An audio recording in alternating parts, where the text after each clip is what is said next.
রব্বুল আলামিনের প্রশংসা করলে রব্বুল আলামিন এত এত পরিমাণ যে তাকে সওয়াব দিবেন, এত এত পরিমাণ তাকে জাযা দিবেন, এত এত পরিমাণ তাকে ফসল দিবেন, যেই ফসল যেই সওয়াব বান্দা হিসাবও করতে পারবে না, কল্পনাও করতে পারবে না, কল্পনাও করতে পারবে না। হযরতে মূসা আলাইহিস সালাতু ওয়াস সালামের জামানার একটি ঘটনা। হযরতে মূসা আলাইহিস সালাতু ওয়াস সালাম তুর পাহাড়ে আল্লাহ রাব্বুল আলামিনের সাথে কথা বলতে যেতেন। মূসা আলাইহিস সালাতু ওয়াস সালাম যখন রব্বুল আলামিনের সাথে তুর পাহাড়ে কথা বলতে যেতেন, যাওয়ার সময় একটি বনের ভিতর দিয়ে পথ ছিল, ওই পথ দিয়ে দিয়ে যেতেন।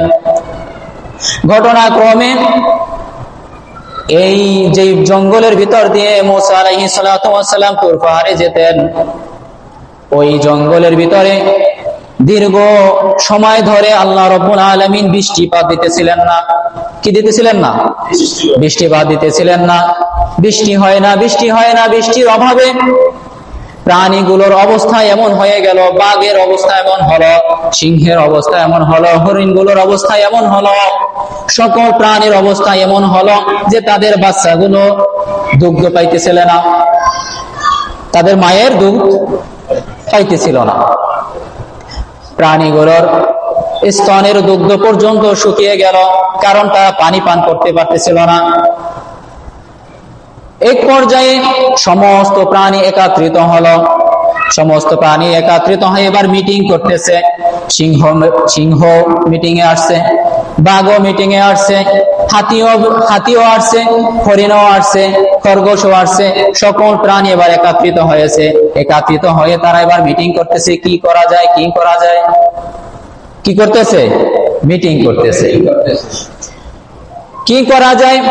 এক পর্যায়ে তারা আলোচনা করতে করতে এক পর্যায়ে তারা সিদ্ধান্ত নিল, আমরা হযরতে মূসা আলাইহিস সালাতু ওয়াস সালাম এই পথ দিয়ে যান আর তিনি রব্বুল আলামিনের সাথে কথা বলেন, তাহলে আমরা একটা কাজ করব, মূসা আলাইহিস সালাতু ওয়াস সালামের কাছে আমরা প্রস্তাব রাখব, তিনি যেন রব্বুল আলামিনের কাছে যখন কথা বলেন তখন যেন রব্বুল আলামিনের কাছে জিজ্ঞাসা করেন রব্বুল আলামিন কখন এই জঙ্গলে বৃষ্টি দিবেন, এই জঙ্গলে কি দেবেন? বৃষ্টি দেবেন। এই জন্য তারা প্রস্তাব করলেন হরিণকে। কাকে? হরিণকে। হরিণ একটু দেখতে শুনতে কি মায়াবী না? খুব মায়ার চেহারা। মায়ার চেহারা নিয়ে হরিণ মূসা আলাইহিস সালাতু ওয়াস সালামের পথের সামনে দাঁড়িয়ে আছেন।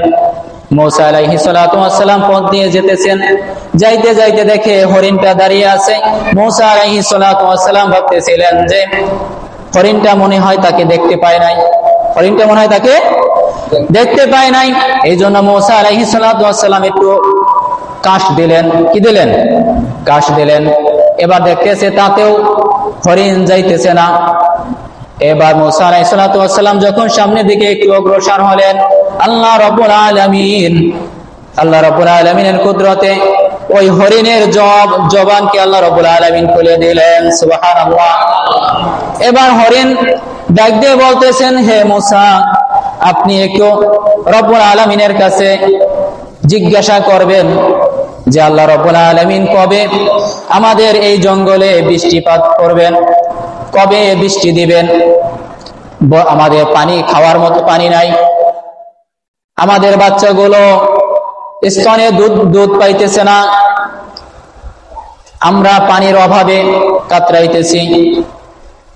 হযরতে মূসা আলাইহিস সালাতু ওয়াস সালাম এই কথা শুনে আল্লাহ রাব্বুল আলামিনের সাথে যখন কথোপকথন করতে গেলেন তোর পাহাড়ে, হযরতে মূসা আলাইহিস সালাতু ওয়াস সালাম এক পর্যায়ে আল্লাহ রাব্বুল আলামিনকে এই প্রস্তাবটি করলেন।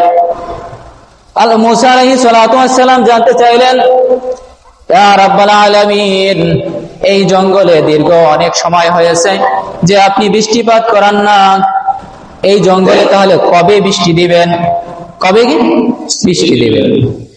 আল্লাহ রাব্বুল আলামিন এবার মূসা আলাইহিস সালাতু ওয়াস সালামকে জানিয়ে দিলেন, হে মূসা, তুমি গিয়ে তাদেরকে সংবাদ দিবে যে তাদেরকে আরো 100 বছর পর বৃষ্টি দেবে। কত বছর পর? 100 বছর পর। মূসা আলাইহিস সালাতু ওয়াস সালাম কি এখন স্বাভাবিক আছে নাকি? 100 বছর পর জঙ্গলে আর কেউ থাকবে পানির অভাবে? মুসা আলাইহিস সালাতু ওয়াস সালাম একটু ঘাটটা ঘুরিয়ে নিলেন, অর্থাৎ আবার ফিরে আসবেন একটু গোসা নিয়ে। এবার আল্লাহ রাব্বুল আলামিন ডাক দিয়ে বললেন, মুসা কি হলো, তুমি কি আর কথা বলবে না? আল্লাহ রাব্বুল আলামিন মুসা আলাইহিস সালাতু ওয়াস সালামকে এই প্রশ্ন করার পরে মুসা আলাইহিস সালাতু ওয়াস সালাম বলেন, আমি আপনার কাছে একটি প্রশ্ন করলাম আর আপনি যে উত্তর দিলেন এরপর আমার আর জানার কিছু নাই। মুসা আলাইহিস সালাতু ওয়াস সালাম এবার চিন্তা করলেন, আমি যে পথ দিয়ে আসছি ওই পথ দিয়ে যাওয়া যাবে না, ওই পথ দিয়ে যাওয়া যাবে না, কারণ আল্লাহ রাব্বুল আলামিন যে সংবাদ দিয়েছে এই সংবাদ যদি আমি তাদেরকে দেই তাহলে তারা আমার প্রতি খুশি হবে না। তারা কি হবে না? খুশি হবে না। এবার মুসা আলাইহিস সালাতু ওয়াস সালাম ওই পথ দিয়ে না দিয়ে অন্য একটি পথ ধরলেন। তিনি ওই পথ দিয়ে যাইতেছেন, এক পর্যায়ে দেখতে পেলেন যে ওই হরিণ আবার ওই পথের সামনে দাঁড়িয়ে আছে, ওই পথের সামনে দাঁড়িয়ে আছে। এবার মুসা আলাইহিস সালাতু ওয়াস সালাম হরিণের সাথে কোনো কথা বলে না, তার ওই প্রশ্নের জবাবও তিনি আর দিতেছেন না। এবার হরিণের পাশ দিয়ে যখন তিনি যাইতেছিলেন, এবার হরিণ ডাক দিয়ে বলে, হে আল্লাহর নবী মুসা, আপনি কি আমাদের ব্যাপারে আল্লাহ রাব্বুল আলামিনের কাছে প্রশ্ন করেননি? আপনি কি আমাদেরকে সেই সংবাদ দিবেন না? হযরতে মুসা আলাইহিস সালাতু ওয়াস সালাম এবার দাঁড়িয়ে জানিয়ে দিলেন, আল্লাহ রাব্বুল আলামিনের কাছে আমি প্রস্তাব করেছিলাম, জানতে চেয়েছিলাম কবে বৃষ্টি দিবেন। আল্লাহ রাব্বুল আলামিন জানিয়ে দিয়েছেন 100 বছরে এই জঙ্গলে আবার বৃষ্টি হবে। সাথে সাথে হরিণ আলহামদুলিল্লাহ বললেন। কি বললেন? বলেন আলহামদুলিল্লাহ। এবার মুসা আলাইহিস সালাতু ওয়াস সালাম এখানেও আর কি স্বাভাবিক থাকতে পারলেন না। মুসা আলাইহিস সালাতু ওয়াস সালাম আশ্চর্য হয়ে গেলেন যে কি ব্যাপার, তুমি 100 বছর পর আল্লাহ রাব্বুল আলামিন এই জঙ্গলে বৃষ্টি দিবেন, তাতেও তুমি বললে আলহামদুলিল্লাহ, কারণটা কি? এবার হরিণ মুসা আলাইহিস সালাতু ওয়াস সালামকে বললেন, আল্লাহ রাব্বুল আলামিন তো বলেছেন 100 বছর পর আল্লাহ রাব্বুল আলামিন জঙ্গলে এই বৃষ্টি দিবেন। আর আল্লাহ রাব্বুল আলামিন যদি বলতেন যে এই আর জীবনে কখনো বৃষ্টি এই জঙ্গলে দিবেন না, তাহলে কি আমাদের কোনো কিছু করার ছিল নাকি? কি বলেন? করার ছিল? কিছুই করার ছিল না। আল্লাহ রাব্বুল আলামিন যে বলেছেন 100 বছর পর বৃষ্টি দিবেন, আমি বেঁচে থাকি বা না থাকি, আর যারা বেঁচে থাকবেন তারা তো অন্তত পক্ষে একটু শান্তি পাবেন। আর কি পাবেন? শান্তি পাবেন। এই নিয়ামতের শুকরিয়া আদায় করলেন। এবার মুসা আলাইহিস সালাতু ওয়াস সালাম বাড়ির দিকে রওনা করলেন। বাড়িতে তিনি ঘরে ওঠার আগে এরপর দেখলেন তিনি কিছু আকাশে মেঘ হয়েছে। কি হয়েছে? মেঘ হয়েছে। মেঘ হওয়ার পরে ঘরে উঠতে পারে ওনার ভিতরে রব্বুল আলামিন ঝুপ ঝুপ করে বৃষ্টি দান করে দিলেন। সুবহানাল্লাহ। এবার মুসা আলাইহিস সালাতু ওয়াস সালাম আবার কি স্বাভাবিক আছেন নাকি?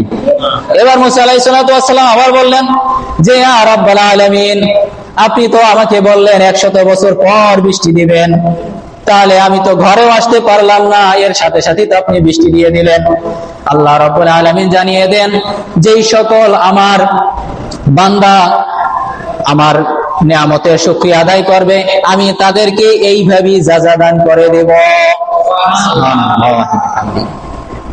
তাহলে এই হলো রব্বুল আলামিনের প্রশংসা করার যাজা, ঠিক কিনা? তো এই যাজার কথা মুসা আলাইহিস সালাতু ওয়াস সালাম নিজেও ভাবতেও পারেনি, যেহেতু এখন রব্বুল আলামিন স্বয়ং নিজেই বলেছেন যে তিনি যাজা দিবেন কবে? 100 বছর পরে দিবেন বৃষ্টি। তো এটা বেহিসাবি যাজা, ঠিক না?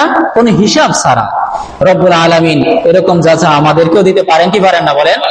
এখন আমরা রব্বুল আলামিনের যদি রব্বুল আলামিন আমাদেরকে একটু পরীক্ষা করেন, তাহলে আমরা কি হতাশ হয়ে যাব, নিরাশ হয়ে যাব, নাকি ওই অবস্থায় রব্বুল আলামিনের প্রশংসা করব? ওই অবস্থায় আমরা রব্বুল আলামিনের প্রশংসা করব ইনশাআল্লাহ।